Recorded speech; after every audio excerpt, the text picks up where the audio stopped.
మీ business మా ప్రచారం. To advertise on iNews YouTube channel సంప్రదించవలసిన నంబర్ 7842323399.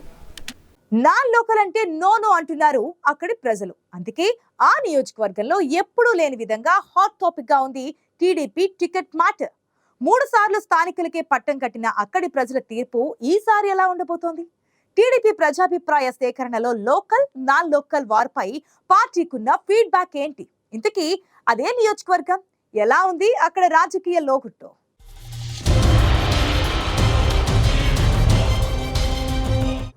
అంబేద్కర్ కోనసీమ జిల్లాలో పి గన్నవరం నియోజకవర్గానికి ఓ ప్రత్యేకత ఉంది. ఇక్కడ ఏ పార్టీ ఎమ్మెల్యే అభ్యర్థి గెలుస్తారో ఆ పార్టీ రాష్ట్రంలో అధికారంలోకి వస్తుందని ప్రజల్లో బలమైన నమ్మకం. ప్రజల సెంటిమెంట్కి తగ్గట్టే 3 పర్యాయాలు అదే జరిగింది. నియోజకవర్గాల పునర్విభజనలో ఏర్పడింది పి గన్నవరం. 2009లో కాంగ్రెస్ నుంచి పాముల రాజేశ్వరీదేవి, 2014లో టీడీపీ నుంచి పులపర్తి నారాయణమూర్తి గెలిచారు. 2019లో వైసీపీ ఎమ్మెల్యే కొండేటి చిట్టిబాబుని గెలిపించారు పి గన్నవరం ప్రజలు.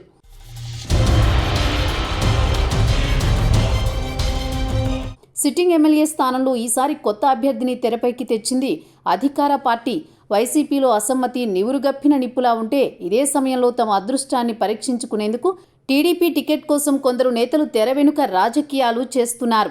టికెట్ ప్రయత్నాల్లో local non local war cycle పార్టీలో సెగలు పుట్టిస్తోంది. వాస్తవంగా పి గన్నవరం నియోజకవర్గంలో 2019 నుంచి 2022 వరకు పూర్తి స్థాయిలో ఇన్ఛార్జిని నియమించకపోవడంతో టీడీపీలో గ్రూప్ రాజకీయాలు నడిచేవి. చివరికి పి గన్నవరం నియోజకవర్గ కన్వీనర్గా గంటి హరీష్ మాథుర్ని నియమించింది టీడీపీ అధిష్టానం.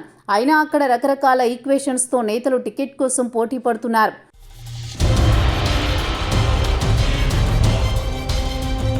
టీడీపీ టికెట్ రేసులో లోకల్ నాన్ లోకల్ వివాదం పార్టీ శ్రేణులను కలవరపెడుతోంది. ఈ తరుణంలో టీడీపీ అధిష్టానం నుంచి 3 అభ్యర్థుల పేర్లతో ప్రజాభిప్రాయ సేకరణ చేపట్టడంతో పార్టీ శ్రేణుల్లో ఉత్కంఠ నెలకొంది. టీడీపీ అధిష్టానం నుంచి కేడర్కి వస్తున్న ఫోన్ కాల్స్లో నాన్ లోకల్ లీడర్ల పేర్లు ఉన్నాయంటున్నారు. స్థానిక నేతల పేర్లు లేకపోవడంతో బిత్తరపోతున్నారు పి గన్నవరం తమ్ముళ్లు. టీడీపీ హెడ్ క్వార్టర్స్ నుంచి 3 పేర్లు ప్రధానంగా వినిపించాయి. మహాసేన రాజేష్, మోకా బాలగణపతి, మోకా రమాదేవి పేర్లపై అభిప్రాయాలు అడుగుతూ టీడీపీ అధిష్టానం నుంచి క్యాడర్కు ఫోన్ కాల్స్ వచ్చాయని సమాచారం.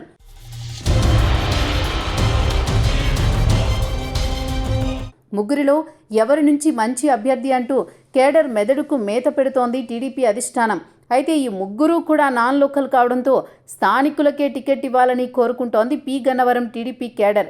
టికెట్ ఆశిస్తున్న మోకా ఆనంద్ సాగర్, రమాదేవి, మహాసేన రాజేష్కు నియోజకవర్గంలో తమకంటూ కేడర్ లేకపోవడం, స్థానికేతరులన్న అభిప్రాయంతో పార్టీ శ్రేణులు ఉండడంతో పునరాలోచనలో పడిందట పార్టీ అధిష్టానం. అందరి ఆమోదమున్న బలమైన నాయకుడైతే వైసీపీని ఢీకొట్టి గెలిచే అవకాశాలు ఉన్నాయంటున్నారు పి గన్నవరం తమ్ముళ్లు. దీనికి తోడు జనసేన పార్టీతో సఖ్యతగా ఉండే వ్యక్తి అయితే విజయావకాశాలుంటాయని అంచనా వేస్తున్నారట.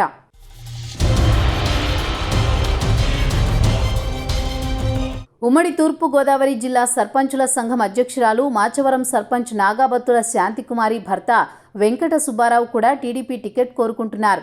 జనసేన నాయకులతో సఖ్యత ఉండడం, ఆర్థిక వనరులు సమకూర్చుకోగలిగే స్థానిక నేత కావడంతో నాగబత్తుల పేరు పార్టీ పరిశీలనలో ఉందంటున్నారు. మహిళా కోటాలో పి గన్నవరం సర్పంచ్ బోండా నాగమణి, మరో నాయకుడు మందపాటి కిరణ్ కుమార్ కూడా పి గన్నవరం టీడీపీ టికెట్ ఆశిస్తున్నారని సమాచారం. మిత్రపక్ష పార్టీలు కూడా పి గన్నవరం సీటుపై కన్నేశాయి. ఇంకా పొత్తు తేలకున్నా బీజేపీ నుంచి మాజీ ఎమ్మెల్యే అయ్యాజీ వేమ, నియోజకవర్గ బీజేపీ ఇన్ఛార్జి కురుమెల్లి వెంకటేశ్వరరావు కూడా టికెట్ ఆశిస్తున్నారు. జనసేన నుంచి గిడ్డి సత్యనారాయణ కూడా అవకాశం వస్తే పోటీకి సై అంటున్నారు.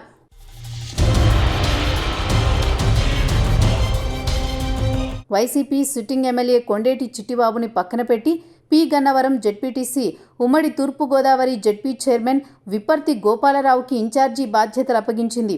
దీంతో విపక్ష పార్టీ నుంచి అభ్యర్థి ఎవరన్న ఉత్కంఠ పెరుగుతోంది. పొత్తులో భాగంగా పి గన్నవరం సీటు చివరికి టీడీపీకే దక్కుతుందా, పొత్తులో జనసేనకు ఇస్తారా, లేదంటే బీజేపీకి వెళుతుందో మరి కొన్ని రోజులు వేచి చూడాలి.